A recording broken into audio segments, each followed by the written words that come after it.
Hi guys, welcome back na naman sa ating channel. It's Weng again. For today's video ay itong share ko naman sa inyo ngayon guys. Itong hawak ko ay salong or sahing, no, na nakalagay sa baon ng niyog. So ito guys, nagdaang mga buwan nung January, kalagitna ng January or February, may baha sa Davao, isa kami sa nasali doon ng baha na yun.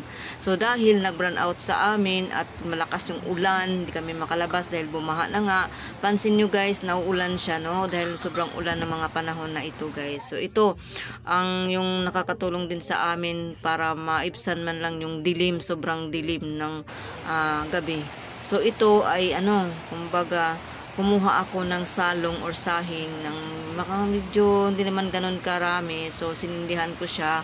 Naglagay ako ng kaldero guys na may tubig para iwas din sa mga anumang mga mangyayari ganun, no? Kasi nga ito ay hindi rin basta gagawin natin dahil nga talagang napilitan na ako dito dahil nga sa sobrang dilim ng paligid namin, yung kapitbahay ganun din, bumaha at umulan ng malakas nung mga panahon na yun guys, no? Baliktad ngayon dahil sobrang init ng panahon natin ngayon guys, grabe.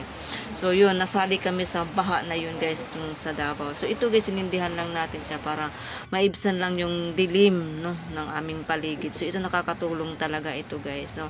So ingat-ingat lang din sa paggawa nito guys dahil nga delikado din siya kasi nga pwedeng ikapahamak nyo kung napabayaan. So dapat talaga tutok kayo dito sa pag gumagawa kayo nito ng pampailaw, no, itong saling or sahing or salong, ito naman ang tawag sa amin Bisaya.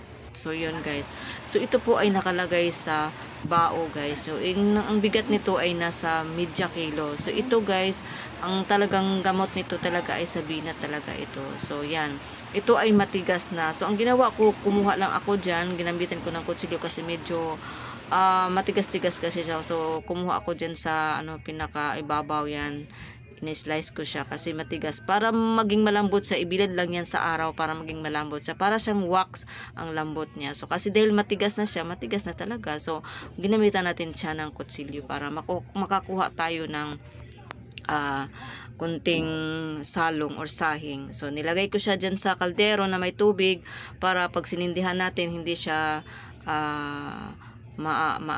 masunog ganun. So yun. So para saan ba ito guys? Ginagamit din itong salong or sahing guys bilang pampaswerte, pampinapausok sa mga tindahan. Yan. And then ito nilalagay din namin ito bilang panghaplas. Tunawin lang namin. Parang Vicks ba? Nilalagay namin sa may bandang noo. Ayan, para pang wala sa mga sakit na ulo, ganun. And then ito yung mga binat. Kuha ka lang yung karampot niyan guys, no? Tapos sa binat talaga ay maganda ito guys. Yung binat lamig, binat hangin ay nakakatulong talaga ito guys. Kumuha ka lang dyan ng mga kunti lang, tapos ihalo mo sa mainit na tubig, no? Ilagay mo sa baso. Maglagay ka sa baso ng mainit na tubig, tapos lagyan mo nito, ipapainom sa tutunawin lang, then ipapainom sa may taong nabinat guys, lalo lang yung magbagong panganak ay maganda talaga ito. Tested na talaga ito guys, panggamot sa binat. At saka ito day panghaplas din namin sa masakit na tiyan. Ito lang po ay tutunawin, tapos ipanghaplas sa masakit sa tiyan, sa masakit na ulo, ganun po, no? So ito din kasi ding salong na ito or sahing ay ito din ginagamit sa mga primitive video, kung sakaling mga may mga sa mga bukid tapos wala silang ilaw, makakita sila ng ganito, ginagawa nilang guys, sulo or para pang pailaw nila guys, no? Para kasi hindi kasi ito agad-agad mamamatay itong apoy na ito guys. So maganda siya talaga, makakatulong siya sa madilim na gabi sa amin guys. So yun lang guys, salamat, bye.